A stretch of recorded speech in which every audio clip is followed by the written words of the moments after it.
Duda, suba na canoa, querida. Bem-vinda. Oi, gente, tudo bem? Tudo bem. Tudo bem. Duda, eu sei que é uma saia justa, mas a gente está falando aí sobre essa declaração do Ciro no Valor hoje. E como você é do PDT, infelizmente eu tenho que tratar disso contigo. Ele chamou de política do papo furado a ter ministérios para homossexuais, negros, indígenas, mulheres, enfim, o Denis estava comentando e a gente estava fazendo uma reflexão que, na verdade, há 10, 15 anos, uma parte grande da esquerda tinha esses valores. Né? Eu estava relatando, inclusive, Duda, aqui no Fórum Social Mundial, se não me engano, de 2004, em Porto Alegre, teve manifestação contra o Tarso Genro quando ele defendeu política de cotas nas universidades. E era feito por um pessoal ligado ao PSOL na época, porque achava que tinha que ter universidade para todo mundo e não precisava de cotas por conta disso. Só que agora, em 2022, um candidato à presidência progressista falar isso não é algo muito, muito, muito fora do eixo histórico? Olha, primeiro, bom dia. Boa tarde já, né, para os companheiros. Desculpa te colocar nessa fria logo de cara, mas é porque a gente está falando disso, Dudu. E todo mundo que está acompanhando a gente. Então, eu não acompanhei essa declaração do Ciro por dois motivos. Primeiro, porque eu estava... eu tive um episódio, né, que publicizou ontem em relação às ameaças de morte. E eu fiquei o dia todo ontem imersa com equipe de segurança, como também conversando com minha família, e também com jornalistas e o plenário. Então, assim, o dia foi daqueles. E aí, depois de um dia caótico de ontem, eu já vim hoje cedo para Niterói, porque já tem um encontro nacional da ANTRA, né, que é a Associação Nacional de Travestis e Transsexuais. Então, eu estou alienada dos acompanhamentos, dos fatos políticos das últimas 12 horas, né? Então, eu não posso dizer sem ter visto, de fato, a fala do Ciro, né? O que eu entendo é que, não estou longe de querer defender ou criticar, mas a posição que eu tenho é o que nós sabemos, que vai, de fato, alterar a vida, né, da população em extrema vulnerabilidade, da qual estão também pessoas travestis, transexuais, LGBTs, negros, indígenas, não é necessariamente a criação do ministério, mas sim a mudança da política econômica.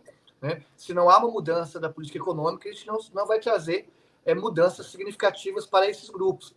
Então, não acompanhar a fala do Ciro, né? Logo saindo daqui, a primeira coisa que eu vou fazer é ver isso. Então, minha posição é basicamente essa. Você criar um ministério sem você fazer uma mudança drástica na política econômica não vai alterar em mudanças concretas no cotidiano da população em vulnerabilidade social. Né? Muito bem. Duda, queria então aproveitar para que você contasse exatamente o que aconteceu contigo, quais foram as ameaças, novas ameaças que você sofreu, né? E que medidas que você já tomou em relação a isso. Parece que são pessoas já conhecidas, né? Não é novos figurantes. Exatamente, e que foi num fórum desses online, que eles são anônimos, né? Que era frequentado por um dos autores do massacre daquela escola de Suzano em 2019. Isso. Só uma questão antes, vocês me escutam bem? A conexão tá boa? Porque eu não achei nenhum hotel em Niterói, e aí, entre voltar para o Rio e encontrar um motel, então eu estou em um motel em Niterói, e aí eu não achei nenhum hotel para me hospedar, então eu estou num motel aqui, aí a internet estou um pouco suspeita, mas parece que está boa, né? Ótimo, tá ótimo. Tá dando para ver a banheira, estamos vendo os quadros eróticos. Eu não peguei com hidro, tinha opção com hidro, eu sei, eu pedi 100. É só para mim. Então, o que aconteceu foi primeiro, quando eu ganhei as eleições, eu recebi 3 ameaças de morte do maior grupo de ódio da internet brasileira, que se encontra nesses fóruns de onde surgiram os terroristas que cometeram atentado na escola de Suzano, em São Paulo. E, na época, né, há 1 ano e meio atrás, esse grupo terrorista que me ameaçou, eles mandaram um e-mail dizendo que iriam me matar e transformar a escola que eu dava aula num mar de sangue. E não satisfeito com isso, eles encaminharam um e-mail parecido para os donos da escola, para a direção da escola e para alguns professores dessa escola, dizendo que se eu continuasse dando aula ali, aquela escola iria se transformar num mar de sangue. E eu acabo sendo demitida. Foi uma promessa de campanha que, caso eu fosse eleita, eu continuaria dando aula. Até porque eu entendo que meu papel em sala de aula é muito mais importante do que meu papel no espaço legislativo. Porque no espaço legislativo eu crio e fiscalizo leis, mas em sala de aula eu crio consciências. E o que muda o mundo não são novas leis, são novas consciências. Um exemplo concreto, nós temos uma lei que criminaliza o racismo no Brasil. Eu pergunto, quantas pessoas já foram presas por racismo no Brasil? A LGBTfobia é um crime inafiançável no Brasil. Nós temos um presidente abertamente LGBTfóbico. Então, mais importante do que criar novas leis, mais importante do que fiscalizar novas práticas, é você construir novas consciências. Por isso que o nosso papel em sala de aula é muito mais importante do que o nosso papel no espaço político institucional. E esses grupos, sabendo disso, fizeram essa pressão na escola em que eu dava aula e eu fui demitida. E aí acabaram as ameaças de morte. Eu fiquei 1 ano e meio sem ameaça de morte. E aí, neste domingo, eu abro o meu e-mail, mas aí vem novamente uma ameaça de morte desse grupo. E agora, eles não foi só contra mim e a escola em que trabalhava. Já que eu perdi o emprego, agora foi contra mim e minha família.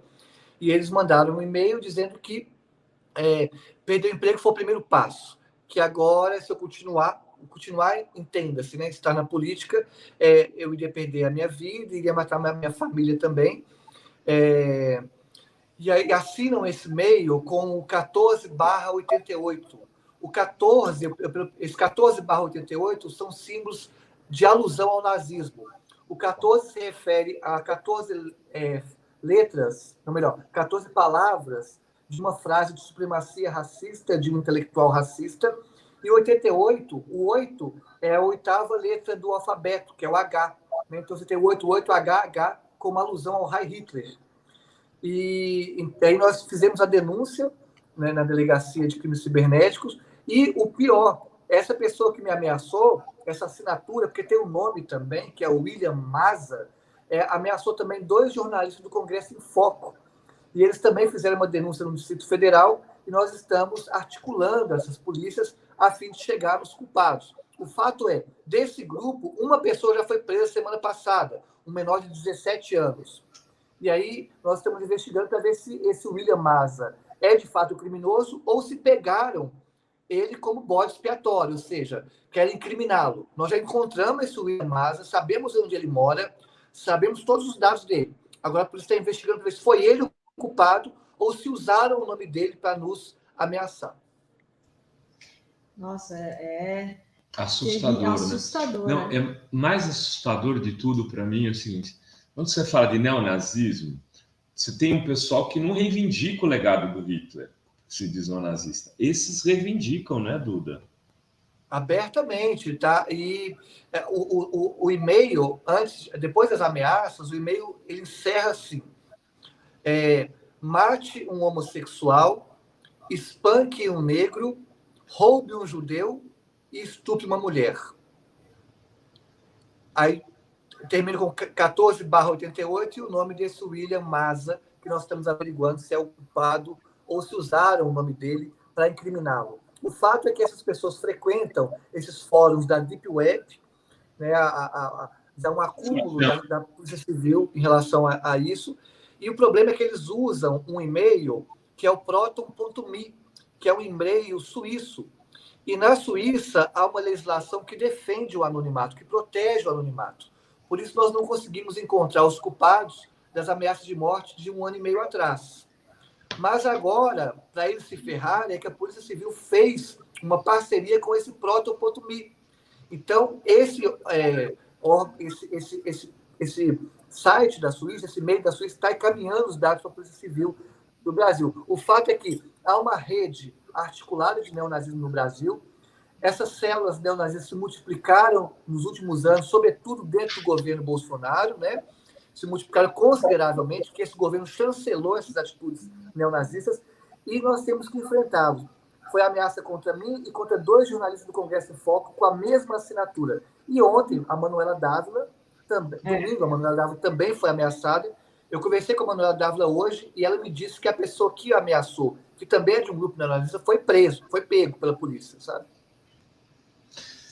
Falando nisso, não sei se você sabe, Duda e Denis, mas a nossa querida amiga Adriana Dias Ziga, a nossa batalhadora e uma das maiores estudiosas desses grupos nazistas na internet, que fez doutorado sobre isso, pesquisador, está doente nesse momento, está precisando das nossas energias, está internada, está em estado grave, e a gente tem que torcer para que ela saia dessa. Então, aqui, terceira vez que eu falo disso, porque eu não paro de pensar na Adriana. Então, enfim, Drida Lourenço. Não, é um absurdo, né? Porque essa violência, né, política, essas ameaças, elas têm crescido muito e agora na campanha eleitoral, né? E eu queria perguntar para vocês, mesmo se o Bolsonaro for derrotado, né, isso daí o que deve ser feito para a gente tentar né, acabar com esse tipo de com esse crescimento desses neonazistas? Eu queria emendar um pouco. Eu posso emendar, Dri? Acho que é importante isso. Duda, você é candidata a deputada federal, não é isso? E eu acredito assim que a gente vai ter um trabalho imenso aí para colocar esse pessoal de volta à caixa de Pandora, né, que foi aberta, né, com o governo Bolsonaro. Nós temos algumas leis que precisam ser aperfeiçoadas e tal.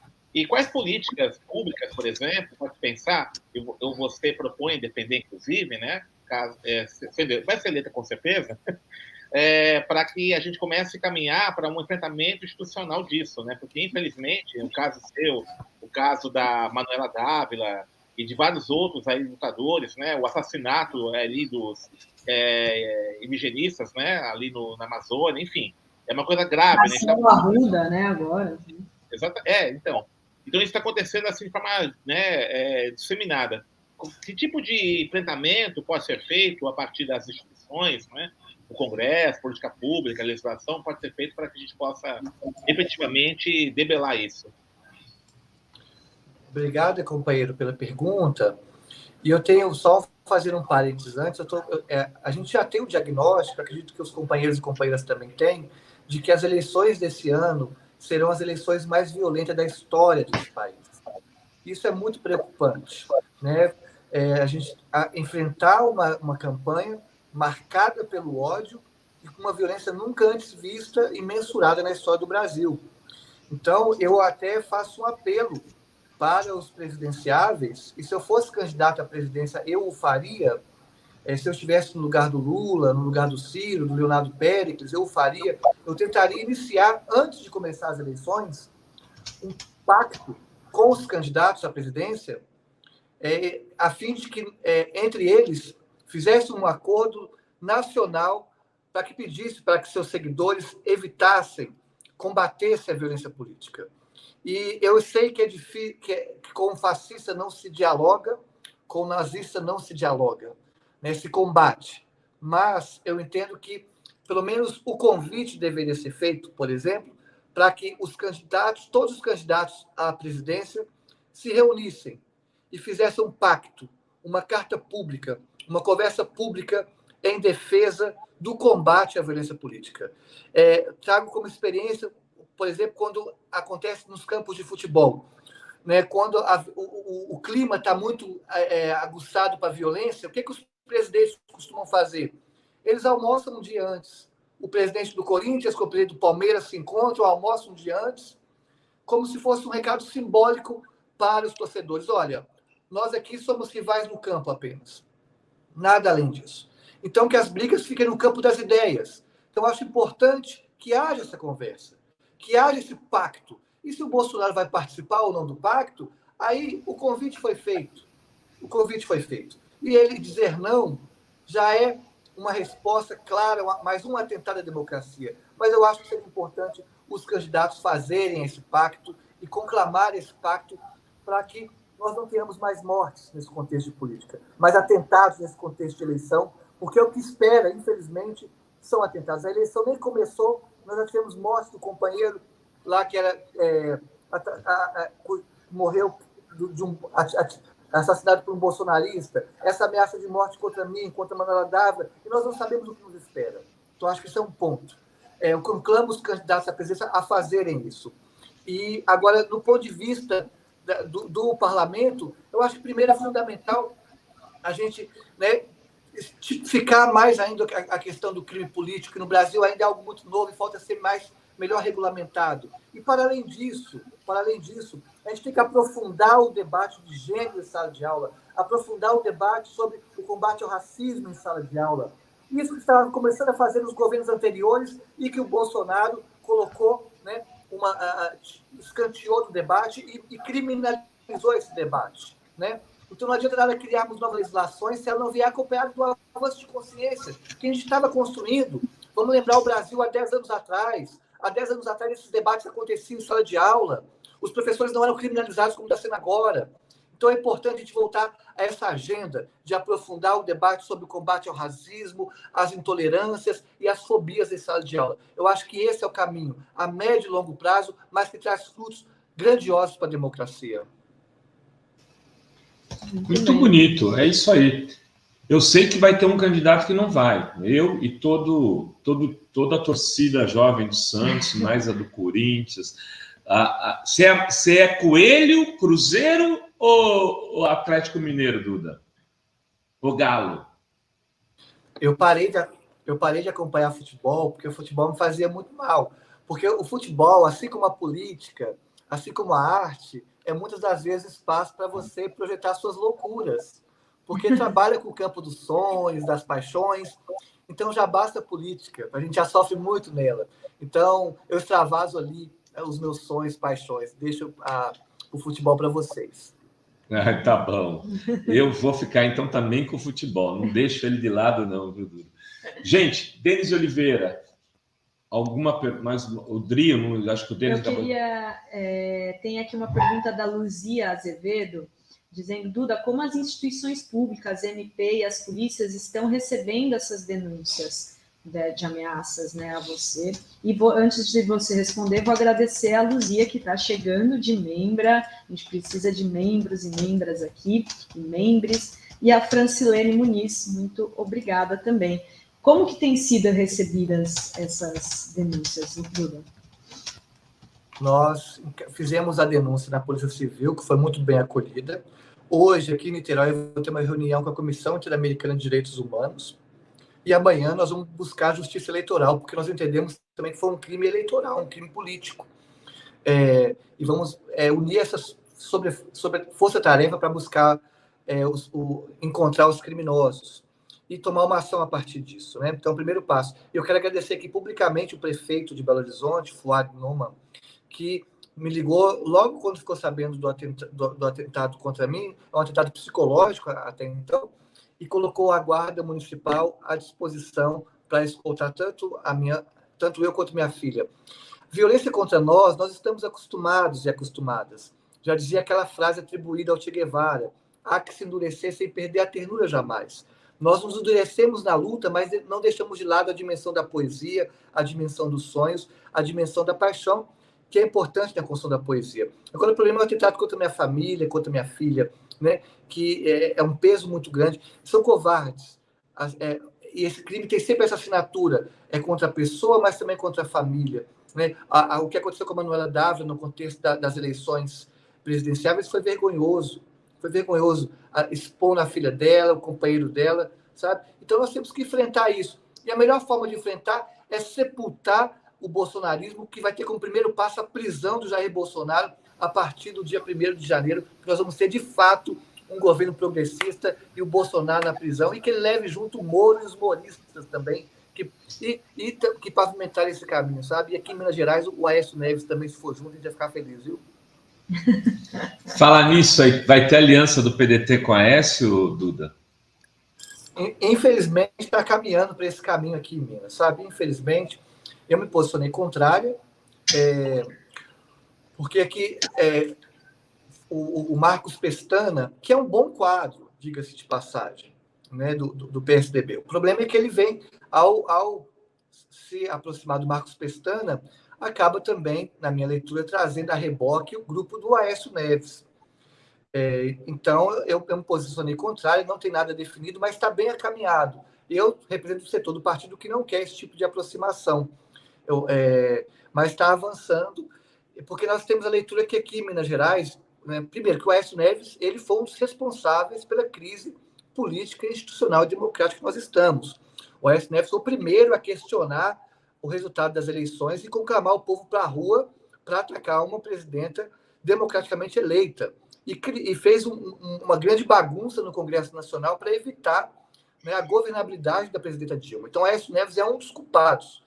E no Brasil, mas é culpado também em Minas Gerais, porque o sistema petucano agiu aqui em Minas Gerais, por meio do Pimentécio, né, criando uma crise institucional em Minas Gerais, destruindo nossa legislação ambiental e colocando Minas nesse contexto de crise fiscal que nós estamos hoje. Então, eu sou contrário a essa aproximação do PDT apoiando o candidato ao governo do PSDB. Eu acreditaria que nós deveríamos apoiar o candidato Alexandre Calil.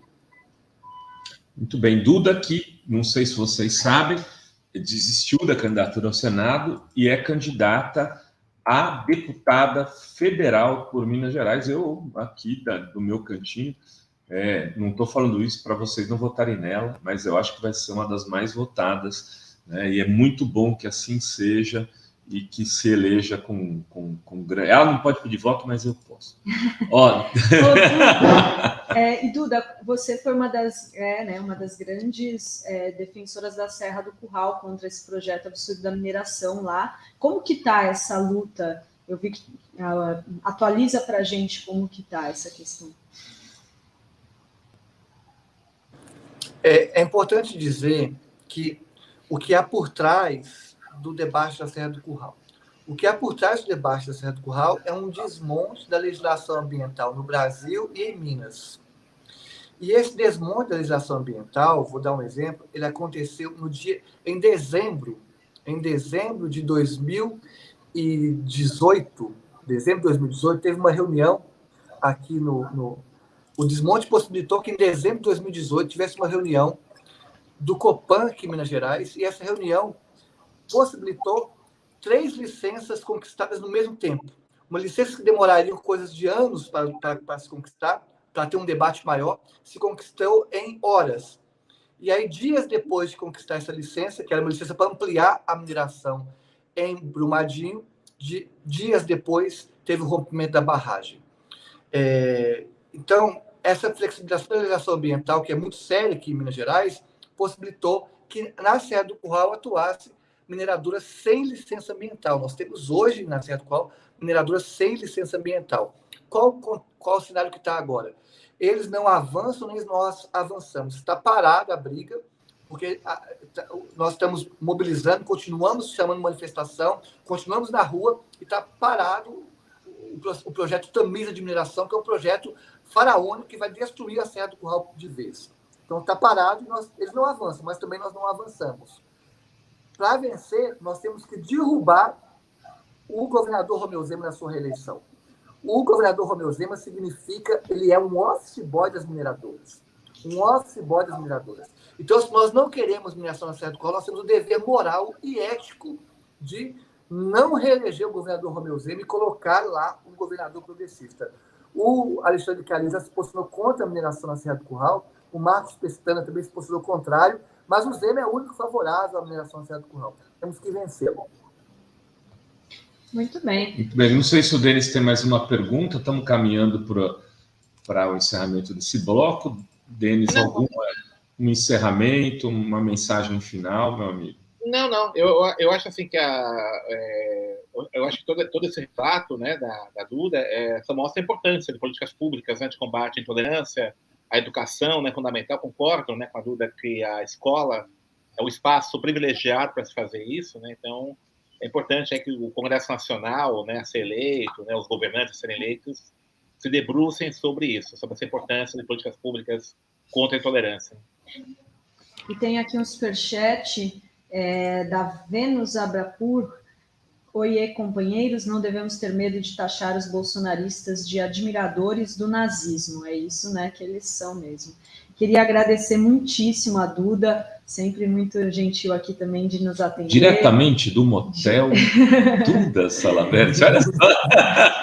E desejar aí um ótimo encontro aí, boa sorte nessa campanha aqui, né, agora ainda estamos na pré-campanha, né, a partir de 15 de agosto, já campanha oficial. Agradecer ao professor Denis e a gente segue aqui com o Fala Rovai, né, tem o Fala Rovai. Duda, brigadíssimo, viu? Abraço, boa sorte aí nas tuas lutas e firmeza para segurar essas ondas todas, essas ameaças, que a gente sabe que não é simples, não é fácil.